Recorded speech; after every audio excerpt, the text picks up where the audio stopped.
पहला क्वेश्चन तो बहुत स्ट्रेट फॉरवर्ड क्वेश्चन था, ये तो सब लोग करके आए होगे ना अच्छे से। हाँ जी। देखो इसमें क्या था, बेसिकली देखो ये चीज मेन देखनी थी कि कैसे कैसे बाइफरकेट किया। अब 2 नंबर का क्या है, कुछ है डिफाइन बिजनेस, बिजनेस को डिफाइन करना है हमने, ठीक है। उसके बाद बोला how it is different from profession and employment, ये 6 मार्क्स का है।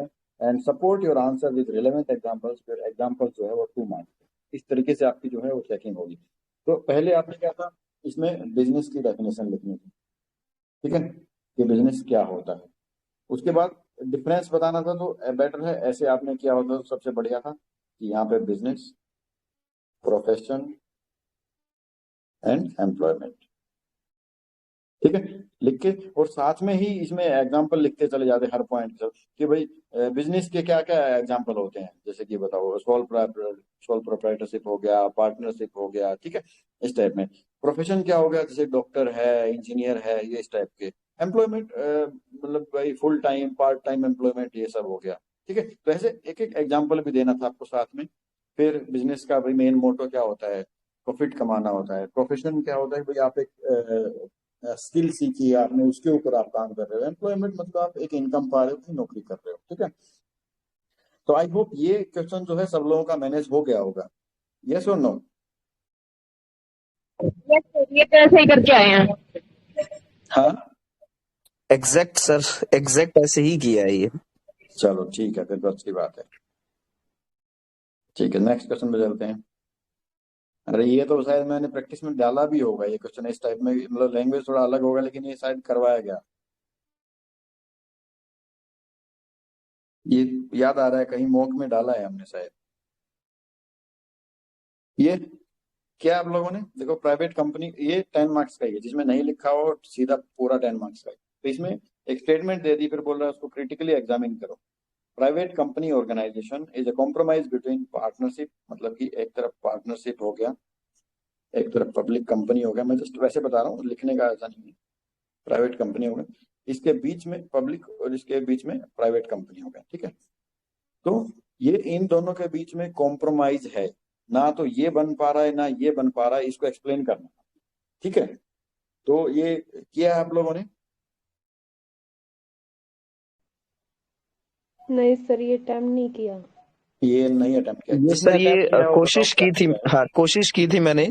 इसमें जो मेरा मतलब जो आंसर था वो कुछ इस तरह से बन रहा था कि इसमें नॉर्मली ये पूछा गया है कि अगर मतलब प्राइवेट कंपनी में कुछ फीचर जो है वो अपने पार्टनरशिप के और कुछ पब्लिक कंपनी के है, बिल्कुल लेकिन ये कंप्लीट नहीं है ना, ये पब्लिक कंपनी बन पा रही है ना ये पूरे तरीके से पार्टनरशिप बन पा रही है। मैंने तो कुछ ऐसा किया था सर उसमें। बिल्कुल बिल्कुल ऐसे ही करना। देखो जो प्राइवेट कंपनी है उसमें कुछ इसके फीचर्स हैं पार्टनरशिप के, वो लिख दो कि क्या क्या हम्म। फीचर जो है वो पार्टनरशिप के हैं। फिर क्या क्या फीचर जो है जो जो प्राइवेट पब्लिक कंपनी के साथ इसके मैच करते हैं। फिर हम्म। क्रिटिकल एग्जामिन में करना था कि मतलब इसको वो बोलते हैं हिंदी में बोलते हैं आलोचना करनी थी ऐसी, कि क्यों ऐसा नहीं है, तो मतलब इसमें ऐसा क्या है जो इन दोनों में नहीं है, वो चीज लिखना था, बिल्कुल बिल्कुल ठीक है। बिल्कुल बिल्कुल ऐसे ही लिखना था कि इसके साथ बिल्कुल। क्या इसकी समानताएं हैं, इसके साथ क्या समानताएं हैं, और फिर लास्ट में ये कैसे इन दोनों से डिफरेंट है, ठीक है। तो आई होप जिन्होंने किया होगा इस तरीके से इसको लिखा होगा, ठीक है। जी सर बिल्कुल। थर्ड क्वेश्चन, अरे ये तो बहुत बार करवाया है मैंने ये क्वेश्चन, एक एक पॉइंट को उठा उठा के इसके करवाया जाता इसके तो सर अगर आप एक बैंकिंग टॉपिक को उठा लो, इसमें भी एक पेज भर जाता है अलग से, इंश्योरेंस है। का अलग मैंने भर सकते हैं इसमें। मैंने हर टॉपिक पे अलग अलग मॉक में अलग अलग क्वेश्चन, बैंकिंग का भी दिया हुआ है, जी जी इंश्योरेंस सर। का भी दिया हुआ है, ट्रांसपोर्टेशन का, वेयर हाउसिंग, सब 5 चीज होगी। पांचों को एक एक एग्जाम्पल के साथ एक्सप्लेन कर दो, आंसर अपने आप बन जाएगा आपका, कोई जरूरत ही नहीं थी इसमें। तो आई होप ये तो सब लोगों ने किया होगा, ये तो किसी ने नहीं छोड़ा होगा। जी सर। क्या है ना सबने?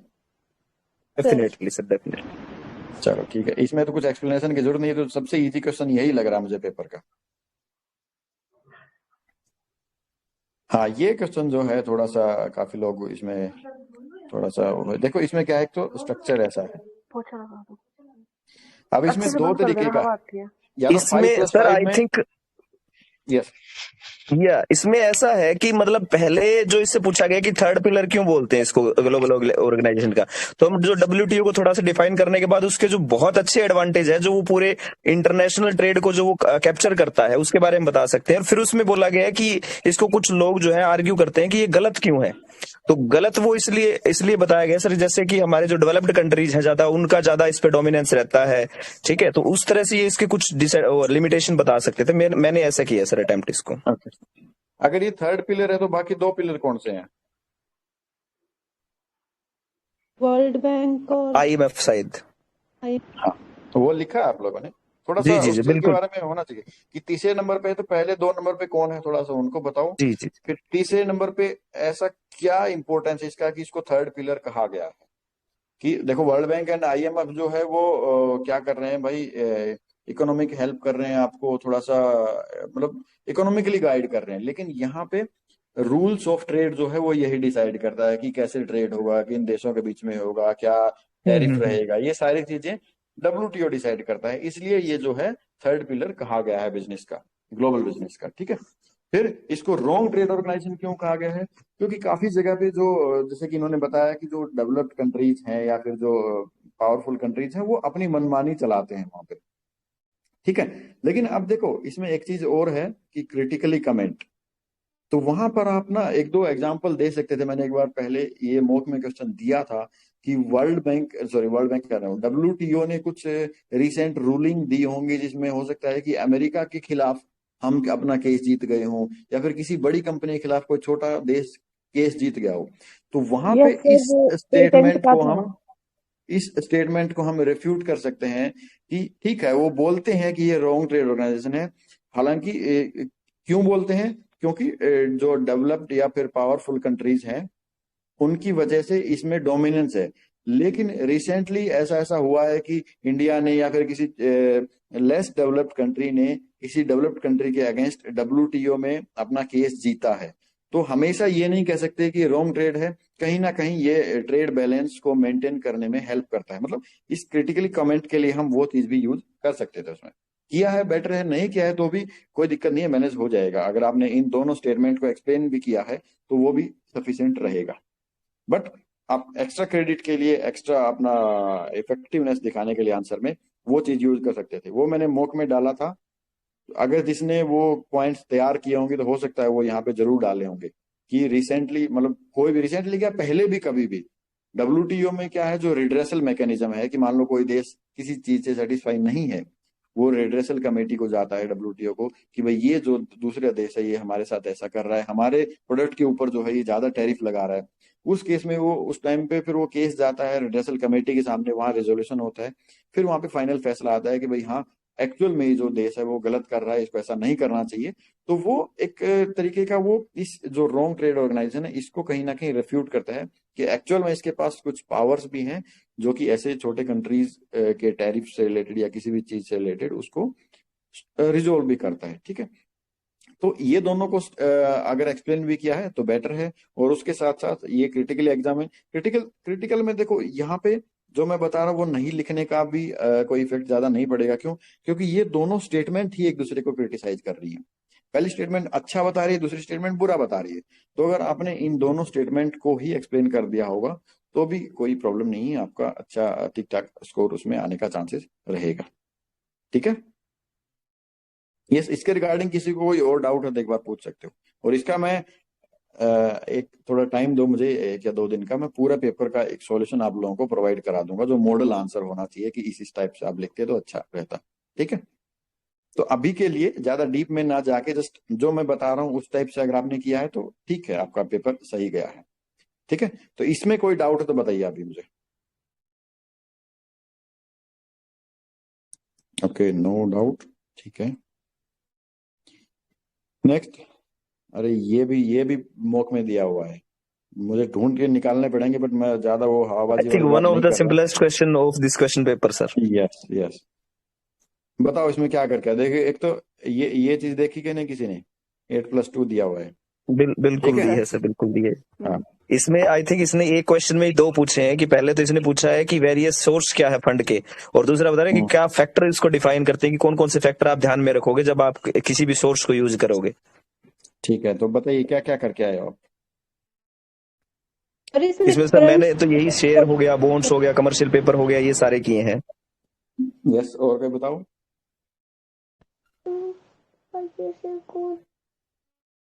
बाकी लोग भी बोलो भाई, एक ही आदमी बोल रहा है क्या? आप लोगों ने पेपर नहीं किया क्या?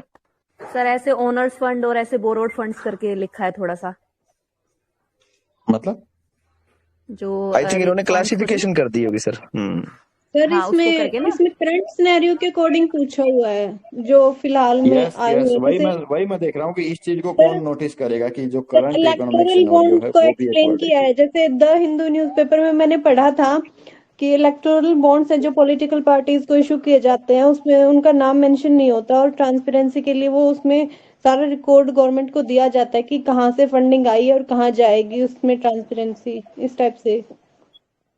तो क्या वो जो है ये मार्केट से फिनेंस रेज करने का एक तरीका है electoral bonds? But electoral board तो I think mostly sir Yes, yes, ये yes, जो नहीं, इलेक्शन रुको, पार्टीज है रुको, ये वही- यूज वही- नहीं करती होती। यस यस, वही पूछ रहा हूँ मैं इनको कि अगर इन्होंने अच्छा। एज सोर्स लिखा है तो क्या वो एक सोर्स है फंड रेज करने का मार्केट से? वो तो पॉलिटिकल पार्टीज जो है उनके लिए है, ना कि बिजनेस के लिए। Exactly sir. सर इसमें GDR वगैरह नहीं आ सकते क्या? हाँ, वो आ सकते हैं फ्रॉम मार्केट, हाँ मार्केट इंटरनेशनल में। मार्केट में आ हमारा सकता है सर, वो भी आ सकता है बिल्कुल। नेशनल मार्केट भी रहेगा और इंटरनेशनल भी रहेगा, दोनों रहेगा जी। उसमें। तो आप इंटरनेशनल मार्केट से एडीआर जीडीआर वो सब हो गया, मसाला बॉन्ड वो सब हो गया। नेशनल मार्केट में फिर आपका जो बॉन्ड्स है, शेयर है, वो सब हो गया। ठीक है, ऐसे ही दो तीन करके आए हो इसमें ना सब लॉन्ग लोग? टर्म के दिखा दे, दो टर्म सर शॉर्ट टर्म के, जैसे कमर्शियल पेपर हो गया, ट्रेजरी हाँ, बिल वगैरह कमर्शियल हो गया, ये पेपर हो दिखा। गया, फिर कुछ वो इंस्टीट्यूशंस वगैरह हैं, कमर्शियल उनसे भी ले बिल्स हो सकते गया। हैं। फिर उसमें फाइनेंशियल करंट इंस्टीट्यूशंस इकोनॉमिक होते सिनेरियो हैं। में हम वो ट्रेड्स जो है वो यूज कर सकते हैं कि भाई उसके थ्रू जो है हम यहाँ पे फंड रेज हो रहा है। ठीक है, तो यहाँ पे क्या वो रिसीट्स जो होती है वही ट्रांसफर होती है ना। ट्रेड रिसीवेबल्स इलेक्ट्रॉनिक डीसी क्या होता है, कौन सा सिस्टम होता है ये, अभी ध्यान नहीं आ रहा। डिस्काउंटिंग सिस्टम होता है सर, ये मतलब मैंने यहाँ पर इसमें तीनों हाँ सोर्सेज में डिवाइड कर दिया मैंने, बट जो हाँ, मार्केट से एक्सटर्नल से अरेंज होते हैं नेम वो डाले हैं मैंने, तो सही कंसिडर होगा ये। मतलब आपकी आवाज जैसे क्लियर लॉन्ग नहीं आ रही, टर्म में दोबारा इक्विटी, बताइए। जैसे 3 में डिवाइड कर दिया मैंने सोर्सेज को, long term, medium term, short term. Long term ठीक में है, इक्विटी डिबेंचर्स एंड बॉन्ड्स डाले मैंने जैसे प्रेफरेंस, कोई और दिक्कत नहीं है, मीडियम ठीक टर्म में ठीक है, पब्लिक डिपॉजिट, ठीक loan from financial institutions, and short ठीक है, टर्म में ठीक भी है, जो एक्सटर्नल है ओनली वही डाले हैं मैंने। कोई दिक्कत नहीं, वो भी सही तरीका है, वैसे भी कर सकते हो पर आप, या फिर हेडिंग मैंने ऐसे ऊपर वही लिखी है, national sources of international finance कर फ्रॉम सकते द हो। मार्केट। हेडिंग शॉर्ट वही लिखी है मीडियम, ऊपर से, sources of finance from the market, and 3 में फिर ये डिवाइड कर दिए जो एक्सटर्नल थे वही लिखे हैं इनमें। देन इनकी एक्सप्लेनेशन 4-4 5-5 पॉइंट इनके मैडम फीचर्स के आपकी डाल दिए आवाज मैंने सभी। क्लियर नहीं आ रही है। आपने अगर ईयरफोन लगा रखे हैं तो वो आप हटा लीजिए थोड़ी देर के लिए, क्लियर नहीं एक सुन मिनट पा रुको रहे हैं। सर, ठीक है ठीक है सर।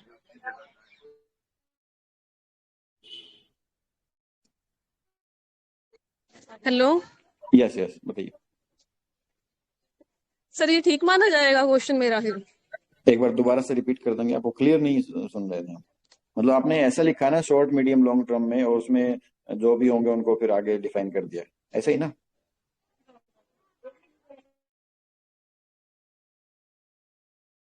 यस, ठीक है। और इसमें क्या लिखा? Factors on which organization choose to the source for funding. Factor sir इसमें जैसे ऐसे हो जाएगा कि सबसे पहले मैंने पॉइंट जो लिखा था वो नेचर ऑफ बिजनेस था, कि जैसे अगर हम पार्टनरशिप को फॉलो कर रहे हैं तो उसमें आप शेयर इशू नहीं कर सकते। ठीक है, दूसरा पॉइंट होता है जैसे कंट्रोल कंसिडरेशन का, तो अगर हम बिजनेस पे ज्यादा कंट्रोल चाहते हैं तो हम इक्विटी ना इश्यू करके डेट के थ्रू जाएंगे। तो इस तरह से 3-4 पॉइंट लिखे गए हैं सर उसमें। रिस्क ओनरशिप कि वो अपना ओनरशिप को डाइल्यूट नहीं करना चाहते, तो वो बिल्कुल equity बिल्कुल को बिल्कुल use बिल्कुल करते बिल्कुल मैम, हाँ यस, जी हाँ। तो यहाँ पे आप लोगों ने 4 पॉइंट फैक्टर तो लिखे होंगे ना, कम से कम 4 से 5 हाँ फैक्टर। जी हाँ जी, 3 से क्योंकि 4 2 मार्क्स बिल्कुल का है लिखे तो सर। एटलीस्ट 4 फैक्टर आपसे एक्सपेक्टेड थे, अगर 2 मार्क्स का है तो। जी सर। ठीक है, चलो ठीक है। मतलब काफी लोगों ने इसको मैनेज कर लिया होगा, ज्यादा दिक्कत नहीं आई होगी। आगे बढ़ते हैं। सर हाँ इसमें ये ये 4 फैक्टर जो मेंशन किए ये एक्सप्लेन भी करने थे कौन से 4 फैक्टर? 2 मार्क्स में, जो फैक्टर अफेक्टिंग नहीं इतना कंसिडरेशन। नहीं, मतलब एक एक लाइन लिख दोगे ना, वो 4 फैक्टर की 4 लाइनें होंगी उसका खत्म। हाँ जी हाँ जी, ओके सर, ऐसे ही किए। ठीक है, ये मेरा फेवरेट टॉपिक। यस बताइए। आपने पहले CSR। ही वो से आएगा और डेफिनेटली आया ये। भाई ये भाई आना था, ये तो यहाँ से मैं तो सोच रहा था 2 आएंगे, बट एक ही दिया इन्होंने, चलो कोई बात नहीं। क्या करके आए इसमें बताइए। सर जो बोला था वही लिखा है। मैंने क्या बोला था? मैंने कुछ नहीं बोला। बताइए फिर भी कैसे शुरू किया आप लोगों ने इसको, कैसे इंट्रोड्यूस किया, क्या लिखा? 5 आर्ग्यूमेंट पूछ रहा है, तो क्या क्या आर्ग्यूमेंट्स आपने दिए?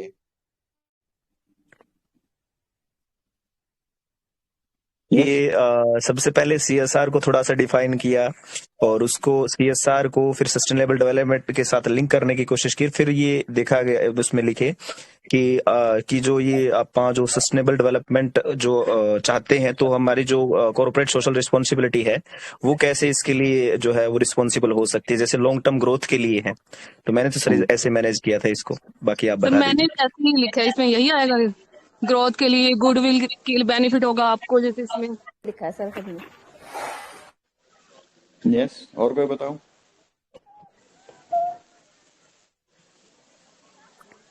सर ऐसे किया है, सोसाइटी के लिए कैसे बेनिफिशियल है और बिजनेस फॉर्म्स के लिए कैसे बेनिफिशियल है, डिफरेंशिएट करके, मतलब क्लासिफाई करके। ठीक है, देखो मेन चीज क्या है, आपने वो लिख दिया कैसे बेनिफिशियल है, लेकिन यहाँ पे लैंग्वेज आप इसकी पढ़ो। ये बोल रहा है कि CSR as a business strategy for sustainable development. Sustainable development में ये कैसे एक सहायक फैक्टर? डेवलपमेंट में यस। सर जैसे करंट में अच्छे से रिसोर्सेज का यूज हो जाए, फ्यूचर जनरेशन के लिए भी वो बचे रहे, नेचुरल रिसोर्सेज यस, का हम यूज वो इस सस्टेनेबल टाइप से करें। डेवलपमेंट का डेफिनेशन है। एक सर इसके अंदर जैसे समाज जितने भी का स्टेक काम नहीं करना होल्डर्स हैं पड़ेगा, उनके ये जैसे अकॉर्डिंग। सरकार का जो इसके अंदर जैसे हस्तक्षेप होता है, सर वो भी आ सकता है पॉइंट। हाँ हो सकता है, बिल्कुल आएगा।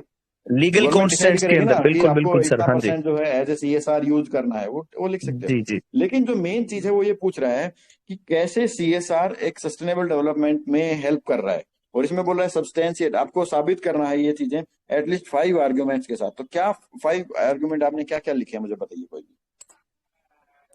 सर एक तो मैंने ऐसे लिखा था कि जो सीएसआर है उसका जो फंड होगा वो सोसाइटी में जैसे कंट्रीब्यूट करेंगे, जैसे हॉस्पिटल बना दिया, मान लो कोई जैसे कुछ कोई एनजीओ टाइप, इस टाइप में कोई एक्टिविटी में इन्वॉल्व किया है, तो उससे एक पॉइंट तो ये बनाया था सर। ठीक है, और कोई? और ये स्टैंडर्ड ऑफ लिविंग, क्योंकि फंड जाएगा लोगों के पास, उनका मतलब जैसे आप हॉस्पिटल बनेंगे तो कुछ तो हेल्प मिलेगी, तो उससे थोड़ा उसी में से एक पॉइंट बना के इम्प्रूव स्टैंडर्ड ऑफ बिल्कुल लिविंग। बिल्कुल, और लोग बताइए, फिर मैं बताता हूँ बात। हेलो सर, इसमें CSR का मीनिंग फिर उसके जो बेसिक 1005 और ये 500 ये करके, उसके बाद सस्टेनेबल डेवलपमेंट के लिए रीयूजेबल प्रोडक्ट्स और पैकेजिंग और टेक्निक्स और ये टेक्नोलॉजी, इन सब पे, और स्टैंडर्ड ऑफ लिविंग, ये सब पॉइंट्स बिजनेस स्ट्रेटजी को सस्टेनेबल डेवलपमेंट के साथ लिंक करने के लिए 5 डे के आयु में। तो sir okay,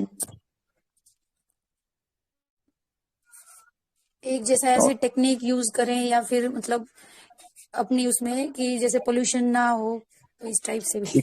eco friendly technique you are talking about, I think. हाँ मतलब इसमें ना आप देखो थोड़ा सा सस्टेनेबल डेवलपमेंट में आप 3-4 जो है 5 फैक्टर जो बोल रहे हैं। एक तो आप बोल सकते हो कि भाई सबसे पहले जो है हम एनवायरनमेंट से रिलेटेड कर सकते हैं, ठीक है, कि एनवायरनमेंट फ्रेंडली टेक्नोलॉजी का यूज करना, पोल्यूशन कम करना, वो सब सब कुछ इसी में एक एक आर्गुमेंट बना के उसके अंदर डाल दो, ठीक है। क्लीन एनर्जी का इस्तेमाल करना, पोल्यूशन कम करना, नदियों में डिस्चार्ज नहीं करना, डिफोरेस्टेशन कम करना, मतलब ये चीजें एनवायरनमेंट के अंदर डाल दो। दूसरा, भाई सस्टेनेबल डेवलपमेंट के अंदर जो चीज लंबे टाइम तक सस्टेन हो, आने वाले जनरेशन के लिए यूजफुल हो, और उसके लिए हम रिसोर्सेज भी छोड़े, तो उसमें किस किस तरीके से होगा। उसमें अब इकोनॉमिक भी हम बोल सकते हैं कि इकोनॉमिक डेवलपमेंट में कैसे हेल्प कर रहा है ये CSR, भाई लोगों को पैसा प्रोवाइड कर रहा है, ठीक है, या फिर इसमें CSR की हेल्प से जो है इकोनॉमिक डेवलपमेंट कंट्री का हो रहा है। दूसरा क्या है, सोशल में आप बोल सकते हो, सोशल में फिर एजुकेशन भी आ गया, हेल्थ भी आ गया, ठीक है। ये होगा। तीसरा क्या होगा, पॉलिटिकल हो गया। पॉलिटिकल में कैसे होगा, इलेक्टोरल बॉन्ड्स जो आप पहले बोल रहे थे वो कर सकते हो, ठीक है। तो चौथा क्या लिख सकते हो, साइंटिफिक डेवलपमेंट हो गया, कि न्यू न्यू टेक्नोलॉजीज लेके आ रहे हैं जो कि हमारा कंट्रीज के साइंटिफिक डेवलपमेंट में हेल्प कर रहा है, ठीक है। जो CSR फंड है उसका यूज कर सकते हैं। और कोई आर्गुमेंट लिख सकते हैं इसमें, बताओ। मैं समझ नहीं गया सर, आई थिंक आप लोगों ने लिखा इसी तरीके से, लेकिन क्या हुआ, काफी लोगों ने एक तो इसके ऊपर ज्यादा जोर दे दिया होगा या फिर इसके ऊपर ज्यादा जोर दे दिया होगा, लेकिन उन्होंने 5 आर्गुमेंट पूछा है तो 5 आर्गुमेंट 5 अलग अलग डायमेंशन से होना चाहिए, मतलब मेन बात ये है, ठीक है। वो कार्बन डेटिंग का, सॉरी, कार्बन सिंक का पॉइंट भी डाला था, जैसे वो ये इधर आ जाएगा। देखो होते हैं वही मैं उनके बोल रहा हूँ, वही मैं बोल रहा हूँ। आप लोगों ने इन कुछ पॉइंट्स में से ही इसमें 3 पॉइंट इसके लिख दिए होंगे, 2 पॉइंट इसके लिख दिए होंगे, आप सोच रहे हो 5 आर्गुमेंट्स हो गए, लेकिन एक्चुअल में ये 2 ही आर्गुमेंट हुए हैं। देखो अगर सही तरीके से देखा जाए तो आपने इसमें अलग अलग डायमेंशन में जाना था कि भाई देखो, पहले CSR को डिफाइन करेंगे। CSR क्या है, CSR एक बिजनेस स्ट्रेटजी है, ठीक है। ये चीज है, एक तो ये बात बोल रहा है, ठीक है। फिर इससे क्या हेल्प होता है, क्या गवर्नमेंट ऐसा कर रही है, तो मतलब इसमें वही फंड क्रिएट किया गया है, उसके उससे यूज करना है, उसको किस लिए यूज करना है, एनवायरनमेंट के लिए यूज करना है, इकोनॉमिक डेवलपमेंट के लिए यूज करना है, मतलब लोगों के लिए कोई रोजगार का कुछ साधन प्रोवाइड करवा दिया जाए। हेल्थ एंड एजुकेशन तो सबसे बेस्ट है, उधर दिया जा रहा है।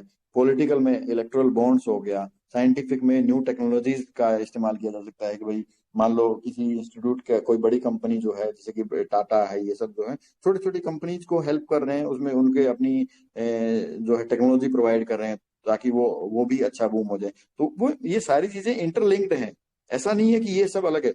अच्छी साइंटिफिक टेक्नोलॉजी आएगी, अच्छा इकोनॉमिक डेवलपमेंट होगा, अच्छा इकोनॉमिक डेवलपमेंट होगा, अच्छा सोशल डेवलपमेंट होगा, सोशल डेवलपमेंट होगा, अच्छा पॉलिटिकल डेवलपमेंट होगा, उससे एनवायरमेंट अवेयरनेस बढ़ेगी, एनवायरमेंटल डेवलपमेंट भी होगा।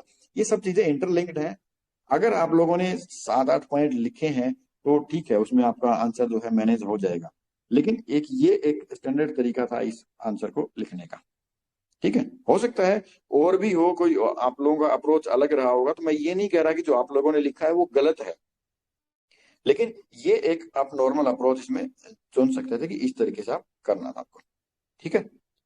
तो आई होप आप लोगों ने एटलीस्ट एनवायरमेंट और सोशल ये 2 चीज तो पॉइंट जरूर उठाए होंगे, ठीक है।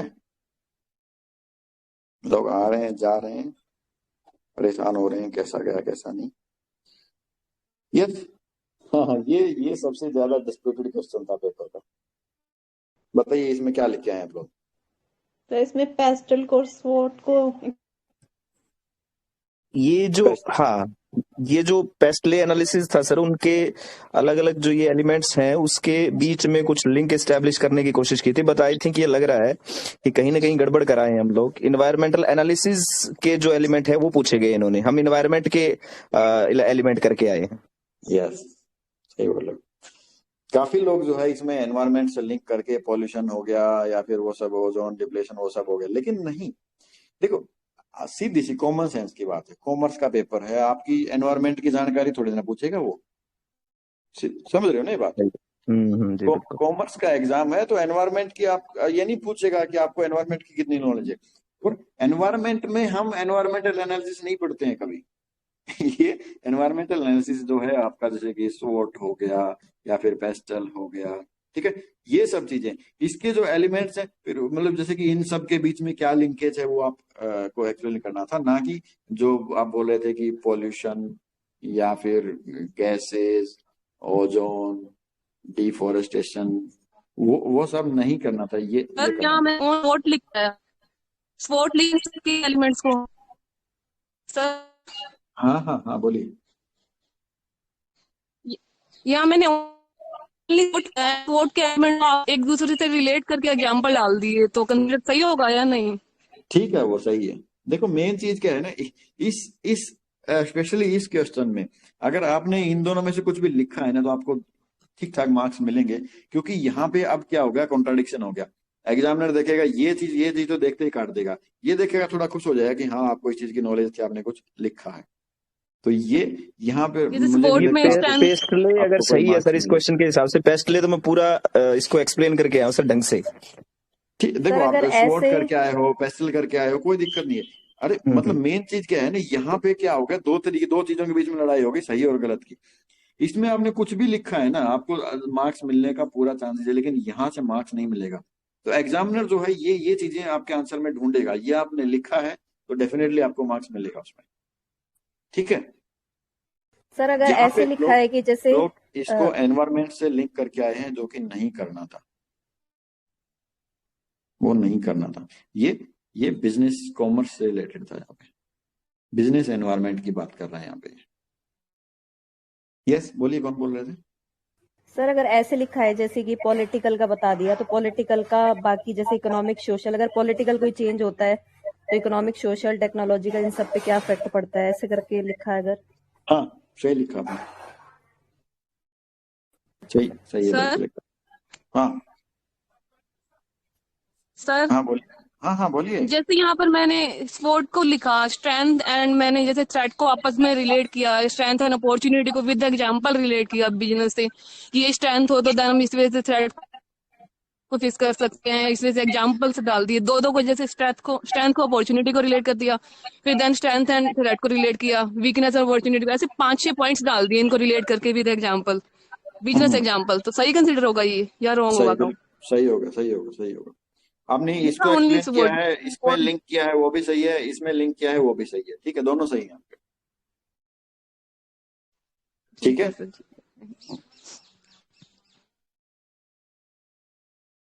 ये तो कर दिया होगा, इसमें तो कोई दिक्कत नहीं होगी आई थिंक। बस इसमें भी वही था, 5 आर्ग्यूमेंट्स आपको देने थे। क्या लिख के आया इसमें, बताना एक बार। It discourages creativity. How performance evaluation discourages creativity? Sir इसमें ऐसे लिखा है जैसे कि जो परफॉर्मेंस इवेल्युएशन होता है वो एज पर स्टैंडर्ड्स उनको देखते हैं, उनकी परफॉर्मेंस को इवेल्युएट करते हैं। तो जो एम्प्लॉयज होते हैं उनको एक डर रहता है कि मतलब अगर हम एज पर स्टैंडर्ड्स नहीं परफॉर्म करेंगे तो फिर वो हमें मतलब पनिशमेंट का फियर रहता है, रिट्रेंचमेंट का रहता है, ऐसे करके पॉइंट्स बनाए थे। कितने पॉइंट बनाए थे? एक ही पॉइंट हुआ, बाकी पॉइंट मतलब इनमें कोई ऐसे मतलब मोटिवेशन हो 2-4 जाता है, पॉइंट्स हम ऐसे ही एक्स्ट्रा बना दिए एफर्ट्स सर। डालेंगे तो हमें कोई एक्स्ट्रा बेनिफिट नहीं मिलेगा, तो स्टैंडर्ड तक ही रहते हैं, उससे ज्यादा आगे नहीं जाते हैं। वो ठीक वो है, अपना लेकिन इनिशिएटिव नहीं ले पाते। ये क्रिएटिविटी को कैसे डिस्करेज करता है?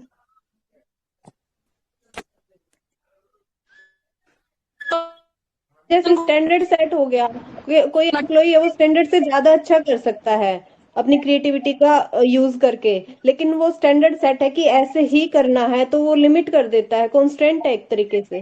तो ये चीज आप लिख के आए हो ना पेपर में? एक yes sir. Fear of failure भी यस होता है सर, कि जैसे अगर कोई भी जो एम्प्लॉई है, अगर वो ये सोचता है कि मैं कोई इनिशिएटिव लूंगा और अगर मैं फेल हो गया तो हो सकता है मुझे यहाँ से रिट्रेच कर दिया जाए हाँ बिजनेस से। निर्वाणा। हाँ, एक ऐसे ही bullet लिखा है point सर, लिखा ऐसे ही। था। बिल्कुल, कुल मिला के आपको 5 अलग अलग आर्गुमेंट देने थे, वो आप लिख के आए हो ना अच्छे से? बिल्कुल बिल्कुल सर, पूरे 5 जी। चलो एक ठीक है पॉइंट भाई, सर ये बना दिया, फियर ऑफ जॉब सिक्योरिटी, इसी से। ठीक है। हाँ वही बता। देखो, एक तो स्टैंडर्ड हो गया, दूसरा फियर ऑफ जॉब सिक्योरिटी हो गया, बाकी 3 पॉइंट और बताओ कोई।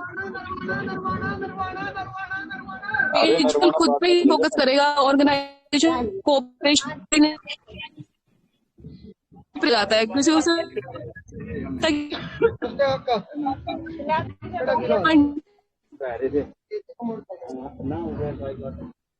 दो पॉइंट तो हो गए, तीसरा पॉइंट बताओ मुझे। Demotivation.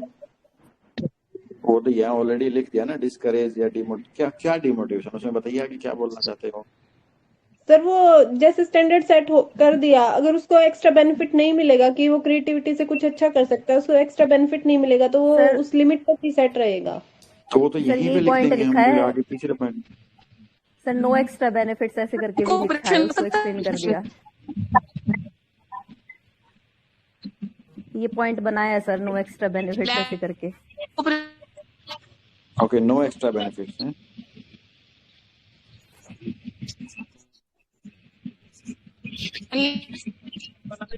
Okay, next.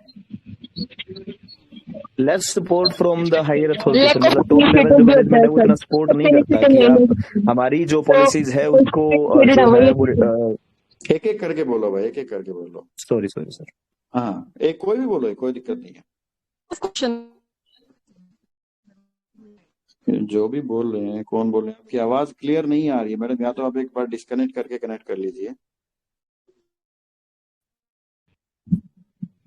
Sir train में हूँ, यहाँ पे शोर है। नहीं आपकी सही आ रही है हिंदू जी, आपकी सही आ रही है, आप बताइए। सर ये पॉइंट क्या सही रहेगा? मुझे नहीं आ रही सर, ये पॉइंट क्या सही रहेगा? सर एक ये पॉइंट भी तो हो सकता है इसमें, लैक ऑफ इनिशिएटिव, खुद से इनिशिएटिव नहीं ले सकते, जो प्री डिसाइडेड गोल्स हैं और उन्हीं को अचीव करना है। तो वो लैक ऑफ इनिशिएटिव क्यों है, वही तो बोल रहा है ना ये, कि ये डिस्करेज क्यों करता है। लैक ऑफ इनिशिएटिव है इसलिए डिस्करेज करता है, या डिस्करेज करता है इसलिए लैक ऑफ इनिशिएटिव? आप वो चीज आप रिलेट करके देखिए ना। फियर ऑफ पनिशमेंट नहीं आ सकता इसमें? वो फिर ये इसके अंडर में आ जाएगा, जॉब सिक्योरिटी में। पनिशमेंट मतलब जॉब ही चली जाएगी, उससे बड़ी पनिशमेंट क्या होगी? No sir innovation. Less supported by the top level management या higher authority, is this point valid? मतलब आप उसको कैसे कैसे एक्सप्लेन करेंगे, बताइए। लाइक कि अगर कोई भी जो एम्प्लॉय है वो कुछ भी अगर नया करना चाहता है, कुछ भी इनिशिएटिव लेता है वो किसी भी चीज का, तो उसको जो मतलब जो उसके परफॉर्मेंस जो अप्रेजर है, जो उसके इवेल्युएटर है, वो उतना सपोर्ट नहीं करते उस चीज को लेके, क्योंकि जो उन्होंने पहले से स्टैंडर्ड डिसाइड किए होते हैं वो उसी के अकॉर्डिंग वो चाहते हैं कि ये काम करे। ठीक है, बट वो या तो इधर आ जाती है या फिर वो इस पॉइंट को सपोर्ट नहीं करता। मतलब देखो, वो उसके सीनियर सपोर्ट नहीं करते हैं, वो क्यों नहीं करते हैं? आप ये बोल सकते हो कि कई बार क्या होता है कि बंदा क्रिएटिव होता है, लेकिन जो है उसको स्टैंडर्ड के वो फिर इसमें लिख सकते, मतलब इसमें आप मल्टीपल पॉइंट लिख सकते हो, या ऐसा कर सकते हो कि भाई वो उसके स्टैंडर्ड के अकॉर्डिंग हो सकता है, वो उसका इवेल्युएशन जो परफॉर्मेंस है वो कम है, लेकिन सिर्फ स्टैंडर्ड्स के बाउंड में रह के ही हम किसी को एवेल्युएट नहीं कर सकते। हो सकता है उसमें कुछ अलग एबिलिटीज हो जो इस स्टैंडर्ड में काउंट नहीं हुई हो और वो अच्छा परफॉर्म कर सकता हो, लेकिन इन स्टैंडर्ड्स के अकॉर्डिंग अगर उसकी परफॉर्मेंस डाउन है तो फिर वो उसको जो है कि भाई इंक्रीमेंट नहीं मिलता, या फिर उसको मतलब डिस्करेजमेंट मिलता है कि भाई वो अच्छा कर सकता है लेकिन उसको अच्छा इवेल्युएशन नहीं मिला तो वो अच्छा नहीं कर पा रहा है। मतलब वो सारी चीजें इसके एक पॉइंट के अंदर लिख सकते हो।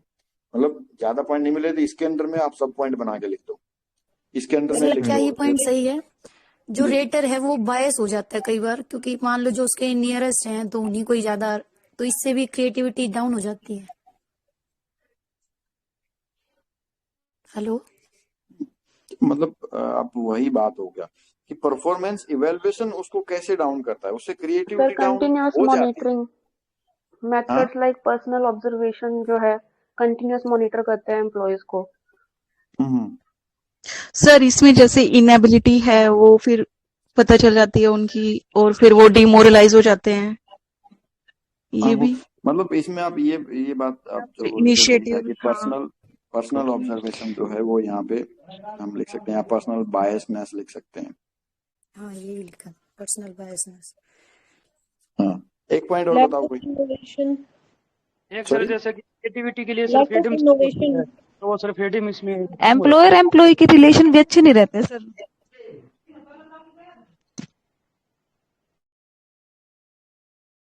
और कोई बताइए sir lack of innovation.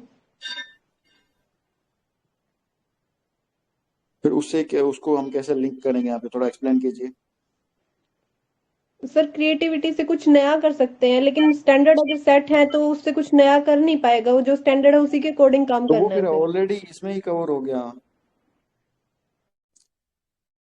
I think sir similar nature के पॉइंट्स लिखे रहे हैं, तो 5 पॉइंट पूरे तो नहीं हो रहे उस हिसाब से, तो अच्छे वाले जो मुझे लग रहा है ना, नॉर्मली लोगों ने इस पॉइंट के अंदर ही सारे पॉइंट्स लिख दिए हैं। हाँ जी, कुछ लोगों ने ऐसा ये चीज लिखे हैं तो ठीक है, वो प्लस पॉइंट है।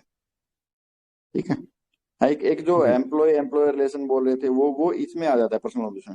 अगर जो रिलेशन अच्छा नहीं है तो उसका इवैल्यूएशन अच्छा नहीं करेगा, उसको निकालने की कोशिश करेगा। वो सर परफॉर्मेंस इवैल्यूएशन की वो लिमिटेशन टाइप हो जाती है, उसका क्रिएटिविटी के साथ कोई ज्यादा लिंक नहीं हो सकता वैसे ना। यस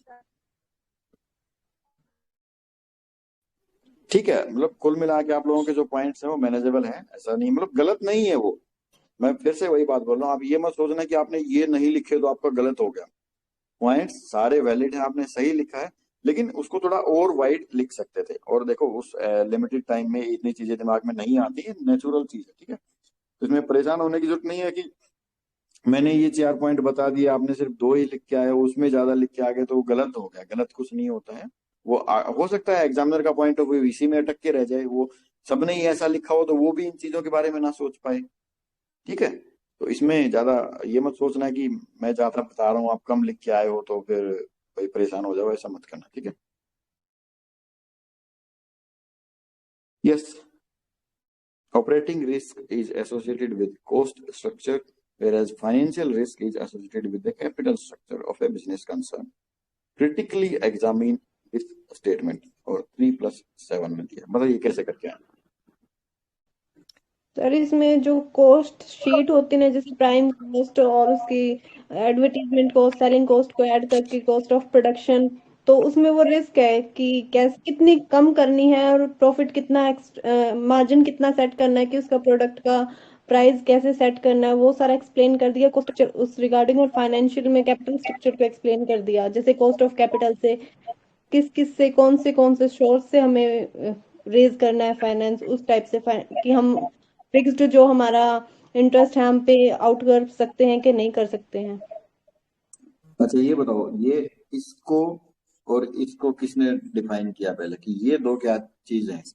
सर मैंने सर किया था। इसमें बिल्कुल किया है सर। इसको मैंने एक टेबल से स्टार्ट किया था सर, जो अपने अकाउंट्स में आप टेबल बनाते हैं, like sales minus variable cost is equal to contribution minus fix cost, इस तरह से करके। तो उसमें हमें फिक्स कॉस्ट जो है वो हमें हमारे ऑपरेटिंग रिस्क को शो करेगा, और जो इंटरेस्ट है वो हमारे फाइनेंशियल कॉस्ट को शो करेगा, लाइक दिस। ठीक है, फिर ये दोनों स्ट्रक्चर क्या चीज हैं और ये इन दोनों से कैसे लिंक है? पहले तो ये इस स्टेटमेंट में जो है, ये स्टेटमेंट को एक्सप्लेन करने का जो 3 नंबर में था वो यही था कि ऑपरेटिंग रिस्क क्या होता है और फाइनेंशियल रिस्क क्या होता है। उसके बाद कैपिटल स्ट्रक्चर और कॉस्ट स्ट्रक्चर क्या होता है और इनका आपस में क्या लिंक होता है, ये इस स्टेटमेंट को आपने एक्सप्लेन कर दिया ऐसे बता के।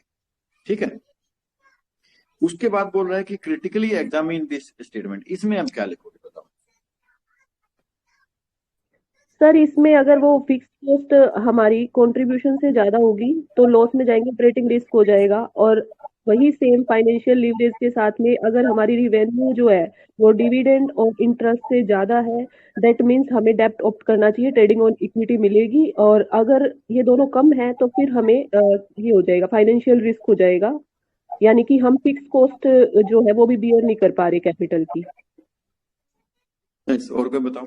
ठीक है, आपने सही लिखा है। सर अगर ऑपरेटिंग रिस्क उसको हम अफोर्ड कर पा रहे हैं तो फिर हम फाइनेंशियल रिस्क उठा सकते हैं, और अगर ऑपरेटिंग रिस्क ही आपका मान लो बढ़ा हुआ है तो फिर हम फाइनेंशियल रिस्क नहीं ले पाएंगे।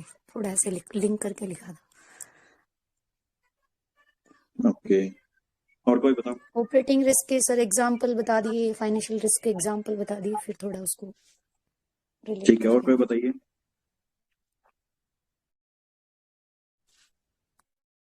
सर आई थिंक मेरा फिर इस हिसाब से गलत है, क्योंकि मैंने इसको थोड़ा सा जो लिवरेज का कंसेप्ट है वो उसमें ऐड करने की कोशिश की थी। सब्जेक्टिव में गलत नहीं होता है कुछ भी, गलत कुछ नहीं होता है। जो आपने लिखा है वो कितना उस सामने वाले की एक्सपेक्टेशन को मीट करता है वो डिपेंड करता है। यहाँ पे गलत कुछ नहीं होता है, आपने जो लिखा है वो इससे रिलेवेंट ही लिखा है, लेकिन क्या है बिल्कुल बिल्कुल लिखा रिलेटिव। हाँ बिल्कुल बिल्कुल। देखो यहाँ पे 3 नंबर का जो पोर्शन था उसमें जो मैंने बताया कि ऑपरेटिंग रिस्क क्या होता है और वो इससे कैसे एसोसिएटेड है, फाइनेंशियल रिस्क क्या होता है वो इससे कैसे एसोसिएटेड है, ये बात आपने लिख दी। अब ये बोल रहा है आलोचना करनी है, तो अब हम क्या बताएंगे कि ऑपरेटिंग रिस्क सिर्फ इसी पे एसोसिएटेड नहीं होता है, इसके अलावा और किसी चीज पे भी डिपेंड करता है क्या, वो बताइए। करता है कि क्या सिर्फ कॉस्ट स्ट्रक्चर पे ही डिपेंड करता है ऑपरेटिंग रिस्क? करता है सर, एफिशिएंसी पर करता है। मतलब वही मैं बोल रहा हूँ कि हमें ये फिर बाद में यही लिखना है कि ऑपरेटिंग रिस्क जो है नो डाउट कॉस्ट स्ट्रक्चर से एसोसिएटेड होता है, बट उसके अलावा और भी अदर फैक्टर्स होते हैं, वो आपको एक्सप्लेन करना था। Similarly, financial risk is associated with capital structure, but it is not the only factor where financial risk is associated. However, it is associated with some other factors like this, और उसका explain करना है। ये इसका critically examine का जो था वो स्ट्रक्चर होता है। तो ऐसा किया है किसी ने? ये सर ऐसे ही अटेम्प्ट किया है इसको। तो बताइए थोड़ा क्या क्या लिखा आपने। सर पहले मीनिंग बताया, फॉर्मूलाज बताए, फिर इन्हें हम्म, रिलेट किया इससे। हाँ सर, और बाद में क्रिटिसिज्म किया सर। यस मतलब कैसे किया क्रिटिसिज्म, एक थोड़ा सा एक आधा पॉइंट बताइए ताकि बाकी लोगों को पता चले। सर, इसे यही बताया कि कोर्स स्ट्रक्चर जो है, जो स्टेटमेंट बोली हुई है ना सर, उसी को मतलब रॉन्ग साबित करके और मतलब अपना पॉइंट ऑफ व्यू रख के उससे कि एफिशिएंसी से भी रिलेटेड होता है ये। और एक दो पॉइंट और मेंशन किए थे सर, बस थोड़ा सा हाफ पेज में क्रिटिसिज्म किया सर एंड में। ठीक है, ठीक है। तो इसका जो मतलब सही सही तो नहीं बोल सकता, मतलब जो ठीक तरीका, मतलब क्या बोल सकते हैं, जो एक्सपेक्टेड जो तरीका जो था लिखने का वो ऐसा होना था कि 3 नंबर में आप इनको एक्सप्लेन करते और फिर बाकी जो 7 नंबर में इसको क्रिटिकली एग्जामिन करना था वो ऐसे करना था कि सिर्फ इसी पे डिपेंड नहीं करता है, इसके अलावा भी और सारे फैक्टर्स होते हैं उन पे डिपेंड करता है, और उन फैक्टर्स के बारे में थोड़ा थोड़ा आपको लिखना था कि उन फैक्टर्स पे कैसे डिपेंड करता है। ठीक है, आई होप क्लियर हो गया सबको। यस, मेक ए कंपेयर, ये आप लोगों ने शायद किया होगा, इसमें मैं ज्यादा एक्सप्लेन नहीं कर पाऊंगा, इतना मुझे इसका ज्यादा आइडिया नहीं है। ठीक है, बट आई होप आप लोगों ने ऐसे किया होगा। सर पहले दोनों का अलग अलग थोड़ा सा मीनिंग बता दिया और फिर दोनों को कंपेयर किया। ऐसे ऐसे किया है क्या? Yes sir, yes sir. ऐसे किया, पहले थोड़ा सा इंट्रो फिर उनका कंपैरिजन आपका। ओके ओके, चलो ठीक ठीक है, फिर सही किया आपने। अगला बताइए। तो इसके 2 पार्ट बना के किए, पहले 4P और फिर 3P बाद में आए थे। पहले 4P थे जो कि MC कार्ती ने दिए थे, और जो 3P थे बाद में जो बूम्स और बिटनर्स ने दिए थे, उनको फिर एक्सप्लेन किया विद एग्जांपल्स, जैसे प्राइस में क्या क्या आता है, उसमें प्रोडक्ट में क्या क्या लेना है, उन सबको एक्सप्लेन किया है थोड़ा थोड़ा। एक्सप्लेन क्यों करना है? एक्सप्लेन, यहाँ पे देखो क्वेश्चन पढ़ो दोबारा से क्या बोला है। Explain how they play an important role in formulation of marketing strategy. आपको वो एक्सप्लेन करना था कि प्राइस जो है वो कैसे मार्केटिंग स्ट्रेटजी फॉर्मुलेट करने में हेल्प करता है। 7P क्या क्या होते हैं पहले वो बताइए। Price, price, place, promotion, yes, product, product, price, place, promotion, physical evidence, process, people. Physical evidence, people. ठीक है, 7P यही है, कुछ गलत नहीं लिख गया ना मैंने, यही है ना? सर ये प्रोडक्शन नहीं आएगा सर, प्राइस, आएगा? Place, promotion. Okay sorry, promotion हो गया, प्रोडक्ट, प्राइस, हो गया, place, physical promotion, evidence, people, process sir, process आएगा सर। हाँ, तो पहले आपने बताना था कि 7P है वो क्या है, फिर उसमें जो कोई बोल रहा था कि पहले 4 होते थे फिर 3 ऐड हो गए, वो बता सकते हो। Yes sir. फिर उसके बाद हाँ। बताना है कि कैसे ये सारे product, formulation of marketing strategy में प्रमोशन, help प्रमोशन करते नहीं हैं। होगा सर इसमें, यहाँ पे ये है ना प्रमोशन प्रमोशन। आएगा ना, प्रमोशन है। प्रोडक्ट, प्राइस, प्लेस, प्रमोशन, 4 पहले ये। अच्छा, कोई नहीं, आई थिंक 4 जैसे भी है, अलग अलग नहीं डिफाइन करने थे क्या सर? 4 मैकार्थी के अलग है और बूम्स और बिटनर के 3 अलग है, ऐसे नहीं करना था क्या नहीं, इनको? मतलब वो आप ज्यादा एक पॉइंट लिख सकते हो कि शुरू में पहले 4 होते थे कि भाई ये हाँ जी। ये होते थे, फिर बाद में वो बाकी वही कह रहा हूँ सर तीनों कि को जो लिया पहले 4 वाला ग्रुप है वो अलग है और पहले 3 का अलग है जो हमने किया है। गया। हाँ, कोई दिक्कत नहीं। मेन जो था क्वेश्चन का डिमांड यहाँ पर क्या था कि ये एक मार्केटिंग स्ट्रेटजी फॉर्मुलेशन में सर कैसे इसमें एक फिर इम्पोर्टेंट रोल प्ले करते हैं। डिफरेंशिएशन, फोकस स्ट्रेटेजी, जैसे 4 स्ट्रेटेजी थी। न्यू मार्केट में एंटर कर रहे हैं, प्रोडक्ट नया है, तो उसके अकॉर्डिंग इनको डालते हुए उसको एक्सप्लेन किया स्ट्रेटेजी को। ठीक है, ऐसे लिखा है जैसे कि प्राइस होता है, अगर हमें प्राइस डिसाइड करना है तो बहुत सारे फैक्टर्स को देख के, जैसे डिमांड वगैरह को देख के और इन सब चीजों को डिसाइड कर सकते हैं, फिर अपनी स्ट्रेटेजी प्राइस के लिए वैसे ही बना सकते हैं। मार्केटिंग स्ट्रेटजी के बारे में लिखा है किसी ने? यस सर, जैसे ये फोकस स्ट्रेटेजी होती है, डिफरेंशिएशन होता है, और न्यू मार्केट डेवलपमेंट है, प्रोडक्ट डेवलपमेंट है, इनको एक्सप्लेन किया है, जैसे 4 बॉक्स बना के क्रॉस करके और उसमें चारों को डालते हुए उनको एक्सप्लेन किया है। फिर उनको इससे लिंक किया होगा ना सारे 7P से, प्रोडक्ट से, कि हमें नया प्रोडक्ट किसी नई मार्केट में उतारना है तो उसके लिए क्या स्ट्रेटेजी रहेगी। ठीक है, मतलब मेन जो था यहाँ पे क्वेश्चन का डिमांड यही था कि जो ये 7Ps हैं ये कैसे मार्केटिंग स्ट्रेटजी फॉर्मुलेशन में एक रोल प्ले करते हैं। तो सिर्फ इनको एक्सप्लेन करना ही नहीं था, आपको लिंक करना था वहां पे, ठीक है। एक्सप्लेन करके आए हो, चलो ठीक है, वहां कुछ मार्क्स आपको मिलेंगे डेफिनेटली, लेकिन मेन जो था डिमांड था वो था कि क्या रोल प्ले करते हैं ये, तो वो आपको लिंक करना था सारे के सारे को इस मार्केटिंग स्ट्रेटजी फॉर्मुलेशन से, ठीक है। Yes sir. Yes, what is BPR? Business process री इंजीनियरिंग। क्या अब बोल रहा है कि ये फंडामेंटल इसमें 6 स्टेप। रीथिंकिंग एंड ये क्या कुछ गलत लिख दिया क्या शायद रेडिकल मैंने? रीडिजाइन। रेडिकल रीडिजाइन ऐसे है ना, आई थिंक वो टाइपिंग में एरर हो गया होगा। Of business process comment. Yes, क्या लिखा है इसमें? सर इसमें वो 6 स्टेप थे ना, थिंक, रीडिजाइन और इवेलुएट, देखो फिर उनको दोबारा पहले ये करना, 3 अगर प्लस कोई 7 में है, डेविएशन है 3 में क्या पॉजिटिव लिखा या है, 7 में क्या लिखा है वो बताओ पहले। फिर पहले तो बीपीआर का मीनिंग लिखा है कि होता क्या है। ठीक है, ने दिया है, ये भी डाला था सर मीनिंग में। ओके। डैमिंग डैमिंग डैमिंग कुछ ऐसा ही था। और ने को दिया था बताओ। सर 1990s में, ये लिखा हाँ मीनिंग में तो सर। ठीक है, मीनिंग लिख ठीक है, दिया, मीनिंग उसके लिख बाद दिया, उसके बाद सर उसमें 6 स्टेप के जो प्रोसेस, सर्कुलर प्रोसेस, उसको एक्सप्लेन किया है। नहीं तो वो 6 स्टेप तो हो सकता है इधर लिखे हैं या इधर 3 नंबर में लिखे हैं, मुझे ये बताओ। यहाँ पे 2 पार्ट में क्वेश्चन पूछा गया है। सर वो मीनिंग के बाद लिखे थे, पहले मीनिंग एक्सप्लेन करके उसके बाद लिखे थे। मीनिंग सिर्फ इसका एक्सप्लेन किया था या इन दोनों का भी किया था? सर सिर्फ बीपीआर का ही किया था। ठीक है, ओके। उसके बाद वो 6 पॉइंट लिखे हैं आपने। और कोई बताओ क्या लिख के आया इसमें? सर इवैल्यूएशन करके उसमें जो डेविएशन है, पॉजिटिव आते हैं नेगेटिव आते हैं। पॉजिटिव का भी हमें कॉज और इफेक्ट जानना है, अगर पॉजिटिव आते हैं तो उसको फ्यूचर में भी अप्लाई करना, अगर नेगेटिव आते हैं तो उसको रिमूव करना है। ठीक है, ठीक है। और कोई बताओ, आपने लिख दिया, ठीक है, अच्छा लिखा आपने। और को बताइए क्या कैसे लिख के आए हो? क्या नहीं किया क्या ये अटेम्प्ट? हाँ सर, मैंने तो छोड़ दिया था इसको। ठीक है, नहीं किया है सर, फिर इम्पोर्टेंस लिखी थी बीपीआर की।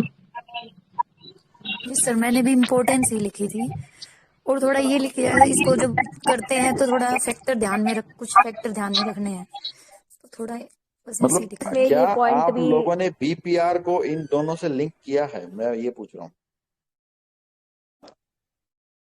सर पहले तो इसमें बीपीआर का सर मीनिंग ये बता जो दीजिए। उसका प्रोसेस है सर उसी में आ जाता है, रीथिंकिंग और रीडिजाइनिंग। हाँ ज्योति मैडम बोलिए। हाँ सर, पहले बीपीआर का जैसे मीनिंग बताया, फिर फंडामेंटल रीथिंकिंग, जैसे हम बनाते क्यों हैं और बनाते हैं तो हाउ, इसमें ये बताना होता है। स्पेशली 2 क्वेश्चंस होते हैं जो रेज होते हैं फंडामेंटल रीथिंकिंग में। फिर है जो रेडिकल रीडिजाइन है, उसको प्रॉपर एक्सप्लेन किया कि जो अननेसेसरी एक्टिविटीज है उनको रिमूव करके जो है जो प्रोसेस है वो शॉर्टन बनाएं, और जिससे जो प्रोडक्ट है हमारा उसमें ड्रामेटिक इम्प्रूवमेंट हो, तो मतलब कस्टमर भी सेटिस्फाई हो। तो इस तरह से रिलेट करके पहले उसे अच्छा एक्सप्लेन किया है सर, एक पेशेंट पूरा। ठीक है, फिर हाँ उसके सर, और बाद इसमें एक ये बाद पॉइंट में भी सर डाला है कि फिजिकल ये और इसमें इम्पोर्टेंस दिया है बेनिफिट्स। फिर ऐसे सर थोड़ा सा 2.5 पेज में इसको ऐसे एंड किया है। ओके ओके, ठीक है। और इसमें यस, एक ये पॉइंट भी डाला है कि जैसे ये एक अजम्पशन पे बेस होता है कि मतलब जो हमने सब कुछ पीछे किया है वो सब गलत है, और हम एक नई तरीके से मतलब काम को मतलब ग्रास रूट लेवल से मतलब बिल्कुल सारी चीजों को देखेंगे। ठीक है, वो भी ठीक है। रीथिंकिंग एंड रेडिकल रीडिजाइन वो सही है, आप जो बोल रहे हो वो भी ठीक है। ठीक है, अगले पे चलते हैं। यस, अरे ये तो फेवरेट क्वेश्चन था काफी लोगों का। हाँ, accounting is the language of business and useful for management. Business और मैनेजमेंट दोनों को लिंक कर दिया अकाउंटिंग के साथ। Elucidate with an example. हाँ बताओ क्या एग्जांपल करके आए हो, क्या लिखा है बताओ मुझे।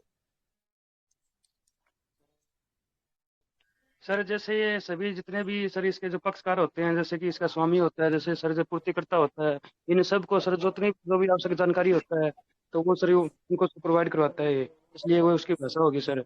जैसे कि ओनर को जैसे प्रॉफिट एंड लॉस के बारे में, जैसे इसके संचालन के बारे में, ऑपरेशंस के बारे में जैसे बताता है।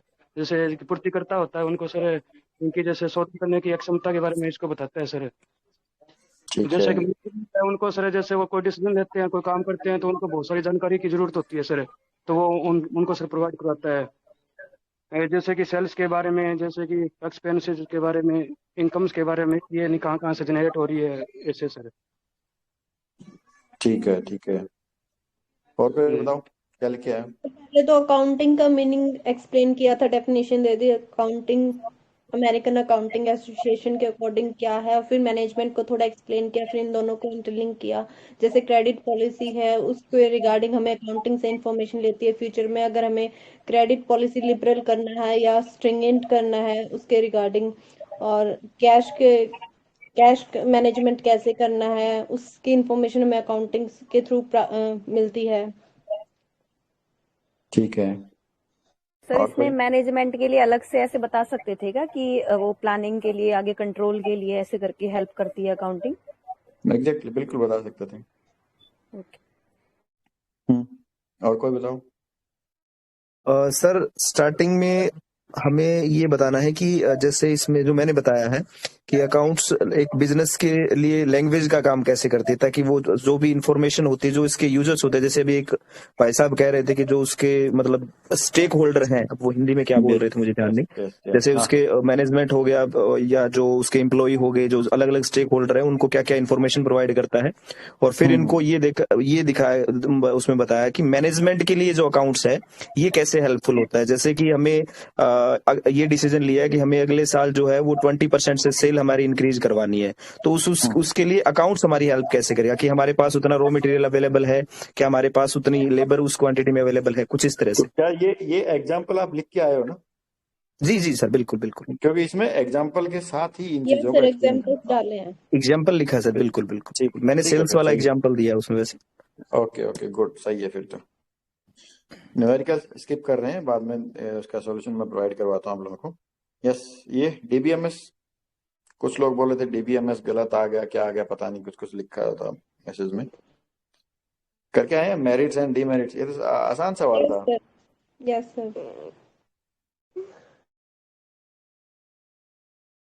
क्या क्या करके आए बताइए डीबीएमएस के बारे में। Different types of relationships in DBMS. क्या पूरा नहीं है क्या क्वेश्चन, कुछ मिसिंग है क्या?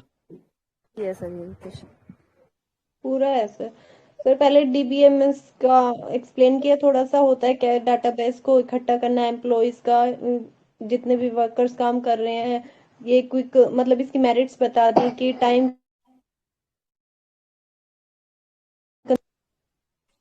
सेविंग करता है, कॉस्ट को रिड्यूस करता है, फास्ट वर्किंग हो जाती है इससे। और इसके सॉफ्टवेयर थे जो उनके बारे में थोड़ा एक्सप्लेन किया, जैसे पेरोल अकाउंटिंग हो गया, व्यापार, बिजीबी, टैली। ठीक है। डीमेरिट्स में क्या लिखा? मेरिट्स में ये लिख दिया कि जैसे मैन टू मशीन शिफ्ट हो जाते हैं तो उससे अनएम्प्लॉयमेंट हो जाता है थोड़ा, और जो हमें जो स्टाफ है उसको टर्न ओवर करना पड़ता है। ओके, जो इसके लिए हमें स्किल्ड एक्सपर्टीज की जरूरत होती है। ठीक है, ठीक है, आपने सही लिखा है। और कोई बताओ।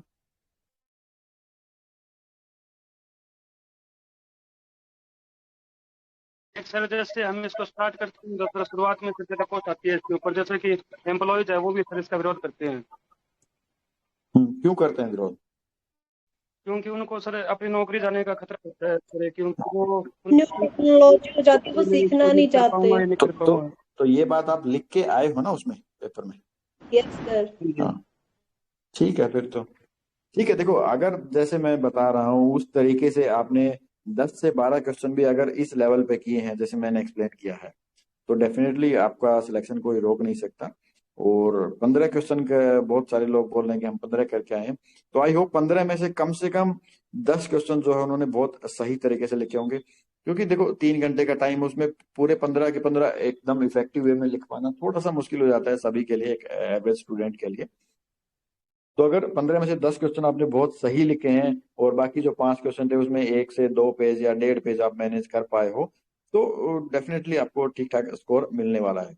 बट डिपेंड करेगा आपने क्या कंटेंट लिखा है। देखो मैं ये नहीं कह सकता कि आप 15 के 15 करके आए हो तो आपका सिलेक्शन पक्का है, उसमें लिख के क्या आए हो वो भी मैटर करता है डेफिनेटली। ठीक है, तो आई होप सबने जो हमने डिस्कस किया इस टाइप से लिखा होगा। और दूसरा क्या है कि गलत कुछ नहीं होता है, सब्जेक्टिव पेपर है, गलत कुछ नहीं होता है, मैं बता रहा हूँ फिर से। हाँ, गलत क्या हो सकता था, गलत ये हो सकता था, ये किसी ने अगर किया है तो ये गलत है डेफिनेटली। अदरवाइज आपने उस टॉपिक के बारे में कुछ ना कुछ लिखा है, उससे रिलेटेड कुछ बातें लिखी हैं, तो डेफिनेटली वहां पे आपको कुछ मार्क्स मिलेंगे, वो गलत नहीं माना जाएगा। हो सकता है आपका तरीका अलग हो, साइड वाले का कुछ अलग हो, किसी तीसरे का अलग हो, लेकिन कंटेंट आपने सेम लिखा है, as per demand of question लिखा है, तो आपको डेफिनेटली जो है उसके अकॉर्डिंग मार्क्स मिलेंगे और उसमें आपको टेंशन लेने की जरूरत नहीं है। ठीक है, तो मैं एक बार रिकॉर्डिंग बंद कर देता हूँ।